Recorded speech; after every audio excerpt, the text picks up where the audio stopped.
Assalamualaikum warahmatullahi wabarakatuh dan selamat pagi adik-adik. Semoga kita semua sehat selalu ya dan tetap semangat belajar dari rumah. Hari ini kita sudah masuk tema 2, udara bersih bagi kesehatan. Subtema 1, pembelajaran 1. Nah, sebelum kita masuk materi, Ibu akan memperkenalkan diri. Nama saya Haryanti, mahasiswa PLP dari Universitas Bosowa. Oke, selanjutnya Ibu mempunyai sebuah video tentang materi kita hari ini. Silahkan disimak dan dipelajari dengan baik. Wassalamualaikum warahmatullahi wabarakatuh. Selamat menonton adik-adik. Seperti manusia, hewan juga bernafas untuk mengambil oksigen dan membuang karbon dioksida. Namun, sistem pernafasan pada hewan berbeda dari manusia. Bahkan, sistem pernafasan pada hewan pun berbeda sesuai dengan jenisnya. Berikut sistem pernafasan pada beberapa jenis hewan. Pernafasan pada cacing tanah atau vermes. Cacing tidak mempunyai alat pernafasan khusus. Cacing bernafas melalui permukaan kulit. Kulit cacing selalu basah dan berlendir untuk memudahkan penyerapan oksigen dari udara. Oleh karena itu, cacing menyukai tempat lembab untuk menjaga supaya kulit tubuhnya selalu basah dan berlendir. Saat udara masuk melalui kulit, oksigen diikat oleh darah. Pada darah cacing terkandung hemoglobin, sehingga mampu mengikat oksigen. Oksigen yang diikat oleh hemoglobin lalu diedarkan ke seluruh tubuh. Zat sisa pembakaran berupa karbon dioksida dan uap air dikeluarkan dari tubuh juga melalui permukaan kulit. Alat dan sistem pernafasan pada serangga atau insekta. Seperti hewan lain, serangga bernafas dengan menghirup oksigen dan melepaskan karbon dioksida. Namun, alat pernafasan serangga berbeda dengan hewan lain. Alat pernafasan serangga berupa trakea, yaitu sistem tabung yang memiliki banyak percabangan di dalam tubuh. Percabangan trakea disebut trakeola. Trakea mengedarkan oksigen langsung ke semua sel tubuh dan organ, serta menyerap karbon dioksida dari semua sel tubuh untuk dibuang. Udara memasuki trakea melalui pori-pori kecil di permukaan tubuh serangga yang disebut dengan spirakel. Selanjutnya, udara beredar melalui pembuluh udara kecil. Sel-sel tubuh mengambil oksigen langsung dari pembuluh udara kecil itu. Karbon dioksida dari sel akan mengalir ke trakeola, lalu dibuang melalui lubang-lubang spirakel. Alat dan sistem pernafasan pada ikan atau Pisces. Semua makhluk hidup termasuk ikan memerlukan oksigen supaya tetap hidup. Pengambilan oksigen ini melalui proses pernafasan yang melibatkan organ pernafasan. Ikan bernafas dengan organ khusus mirip saringan yang disebut dengan insang. Insang berbentuk lembaran tipis berwarna merah muda dan selalu lembab. Insang terdapat tepat di belakang rongga mulut pada kedua sisi kepala ikan. Biasanya, insang dilindungi oleh selaput atau rangka yang disebut tutup insang atau istilahnya adalah operculum. Di balik tutup insang ini, terdapat 4 deret insang yang saling tumpang tindih. Pada insang, terdapat pembuluh darah halus. Pembuluh darah itu dapat menyerap oksigen yang terkandung di dalam air dan melepaskan karbon dioksida dari darah. Insang juga berfungsi sebagai alat pengeluaran garam-garam dan sebagai penyaring makanan. Untuk memperoleh cukup oksigen, mulut ikan dan insang bekerja bersama seperti pompa isap air. Pertama-tama, tutup insang menutup. Secara bersamaan, mulut terbuka dan dinding mulut mengembang. Saat itulah air terisap masuk.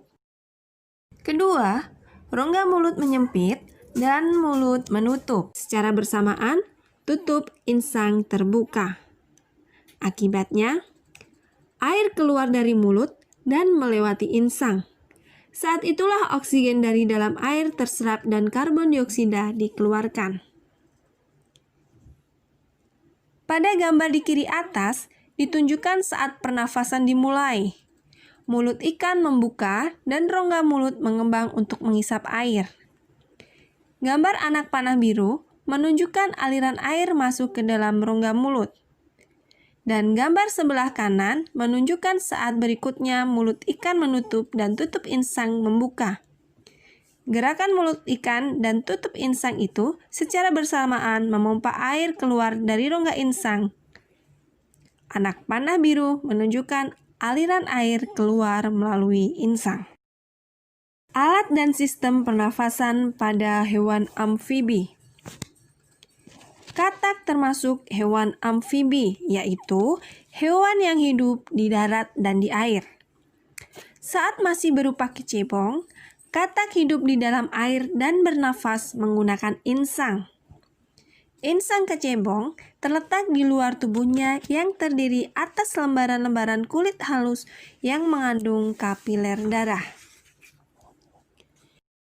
Setelah berumur 9 hari, kecebong bernafas menggunakan insang dalam. Insang dalam akan menyusut seiring mulai berfungsinya paru-paru dan katak muda pun tumbuh menjadi katak dewasa. Katak dewasa bernafas menggunakan paru-paru dan permukaan kulit. Di dalam paru-paru terdapat banyak gelembung udara yang sangat kecil, berselaput, dan penuh dengan kapiler darah. Di dalam gelembung udara, oksigen diserap dan karbon dioksida dikeluarkan. Selain dengan paru-paru, katak juga bernafas melalui kulit. Permukaan kulit katak selalu basah agar memudahkan penyerapan oksigen dari udara.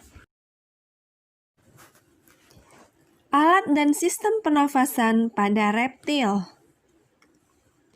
Hewan yang termasuk reptil diantaranya ular, cicak, buaya, dan biawak. Reptil bernafas menggunakan paru-paru. Udara masuk melalui hidung, lalu ke batang tenggorokan, dan ke paru-paru.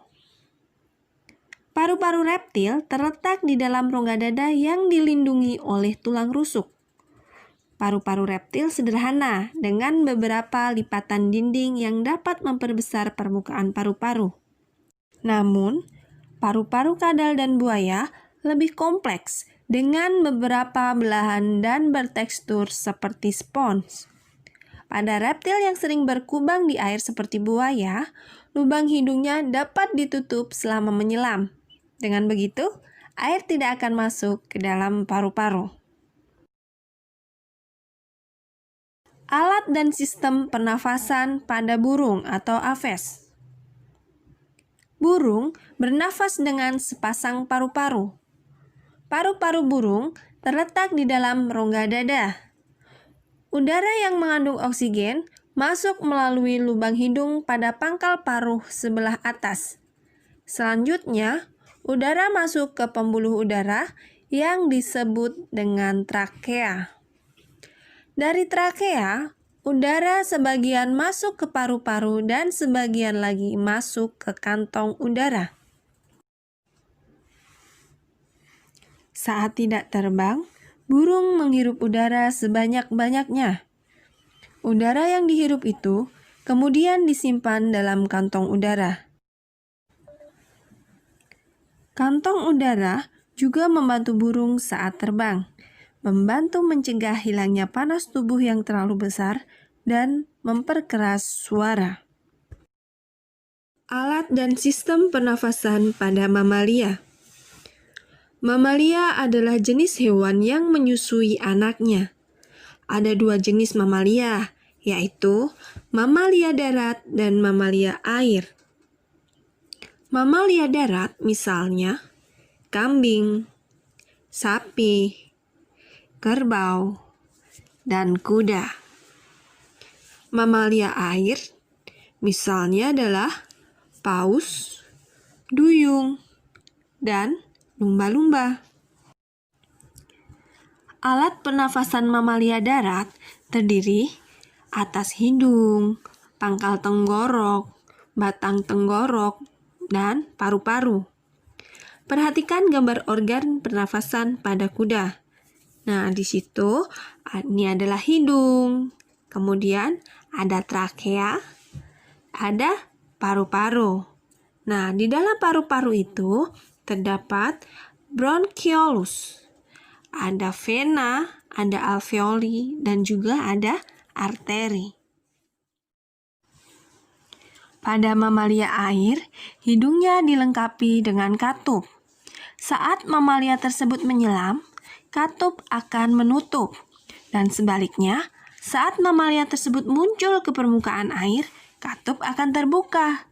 Dan saat itulah mamalia air tersebut akan menghirup oksigen serta mengeluarkan karbon dioksida dan uap air. Nah, kesimpulan dari video yang kita pelajari kali ini adalah bahwa hewan itu memiliki alat pernafasan yang berbeda-beda. Cacing atau vermes bernafas menggunakan permukaan kulit.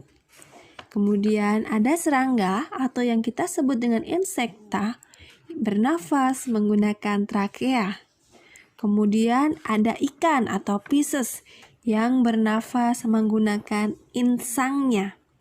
Kemudian ada hewan amfibi yaitu bernafas dengan insang waktu dia masih kecil. Namun setelah dia dewasa, dia bernafas menggunakan paru-paru. Kemudian ada reptil yang bernafas juga menggunakan paru-paru. Lalu ada burung yang bernafas menggunakan paru-paru, tetapi dia mempunyai kantong udara yang membantu mensuplai oksigen saat burung terbang. Yang terakhir adalah hewan mamalia, yaitu hewan yang menyusui anaknya. Dia bernafas menggunakan paru-parunya. Nah, khusus untuk mamalia air, hidungnya dilengkapi dengan katup yang menutup saat dia menyelam dan akan membuka saat dia muncul ke permukaan air.